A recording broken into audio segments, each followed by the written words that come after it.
Let's go back to last year when you reached back out to re-engage me as your one-on-one executive coach.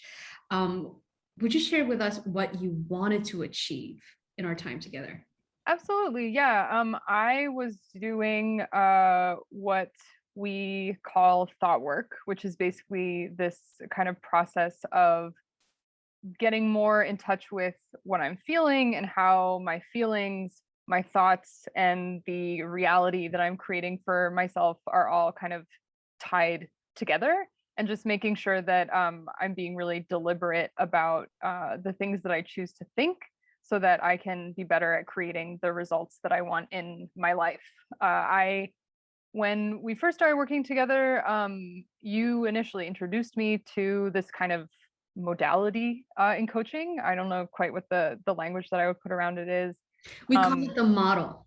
the model, exactly. Yes. So things like models, the model, and went off and kind of did it on my own for a while. And then was just in a position where I really wanted to put the pedal to the metal on my professional growth and wanted some help just kind of holding a mirror to the practice that I was doing on my own and kind of helping me go deeper with it and achieve bigger and more interesting things. Yeah. So for those of you who are watching this, the model is a simple framework that explains everything in the universe. It's five components: circumstances, thoughts, feelings, actions, results. And Sarah is referring to how our thoughts create our emotions, which drive our actions, which create our results. And so Sarah wanted to get promoted. She wanted to get better paid in her career, right? Yeah, absolutely. I think, in just like our most recent period of coaching, uh, in February, talked about like continuing our coaching journey together. And I had just recently taken some vacation after a lot of kind of big things happening, had pioneered this kind of product marketing launch process at the company that I was working for, and was like, yeah, okay, I need to take advantage of this unlimited PTO. And then came back and had received a big kind of spot bonus. And so one of the things that we had talked about was like the idea that taking rest can actually be very helpful for your career. And it just felt like a really magical time to talk about like continuing the work that we're doing together. Yeah, there you go. You took time off and you got a bonus.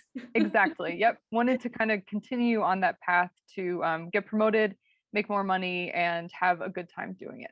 Yes.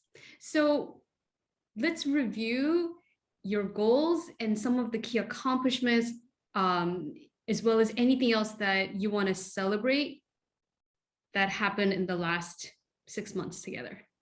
Yeah. So in the last 6 months, so much has happened, positive, exciting things that you know, just more than I could have imagined. So it's hard to kind of catalog and say like, okay, this is what happened in like the last 6 months. Mhm. But sticking to that time frame, I received an exceptional marketing award from the company that I used to work for. That was very exciting. That's peer nominated. So I was really thrilled to receive that sort of vote of confidence. I did get promoted and got a raise. I've developed yes, thank you, circle claps for that.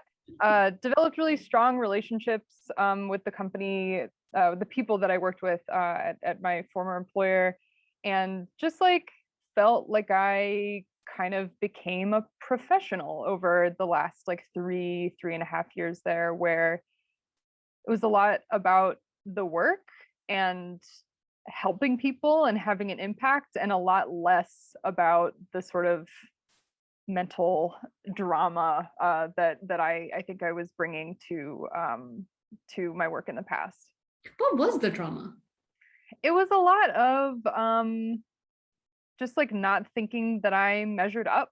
I was doing all of these things and getting a lot of positive feedback, and just kind of continuously fell into like old thought patterns of like, I'm fucking this up, like I'm doing something wrong, I need to like do something. And I think that through our coaching, I don't always that's always a thought that starts to kind of bubble up, but now I have better things to think about myself that just help me not kind of wallow in that, help me kind of get past it. Okay, so we'll talk about the new beliefs, but for those who are watching this, would you connect the dot how unwinding the drama or having less of it or having a better handle on it led to those tangible results in your career? Totally. I think that like one of the things that people will probably find like most relatable is just this like sending an email, sending a tough email. When I would sit down and the project that I was working on had been delayed, or I needed to deliver bad news, or I wanted to share a perspective that may be different than what other people, including leadership, might be thinking, it always came with a lot of self-doubt, a lot of questioning myself, a lot of fear of what people might say or might think about me. And so these emails that, now might take me 15 or 20 minutes to craft very thoughtfully would take like hours all told, right? Where you kind of write it and then you think about it and then you go back to it and you hold on sending it.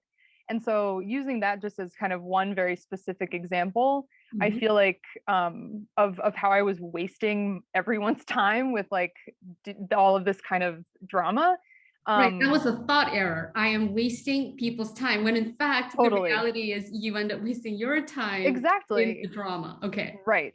When I could be doing a lot of other better, higher impact things. Mhm. Now it's like, okay, this might not be perfect. This is where I'm at. I'm up to, change my mind. I don't have to do it perfectly. And I just am able to kind of move through that more quickly, and just be a more effective communicator. So that's just Yeah. one example that's really tangible of how, again, I was wasting a lot of my own time by just being freaked out about how I might be getting it wrong. Yeah, and something that you and I worked on, and something that I work on with all of my clients, we redirect our brain to how could this be of value? Yeah, What if this is value that I'm offering in this email? absolutely. And a lot of times when I would get over it and go ahead and send those emails, sure, occasionally things would come back that would be um, additional kind of scary things to deal with, or things that, cause me to sort of push myself out of my comfort zone. But there were also more often than not positive feedback and reinforcement for being brave enough to step out, or that people would say, oh yeah, actually, like I've kind of also been thinking this. So a little bit of the opportunity to lead by example there too. Love it. Love it. So for everyone, if you ever have the thought, I'm wasting people's time, consider you could actually be adding value. Your email could be adding value. Totally.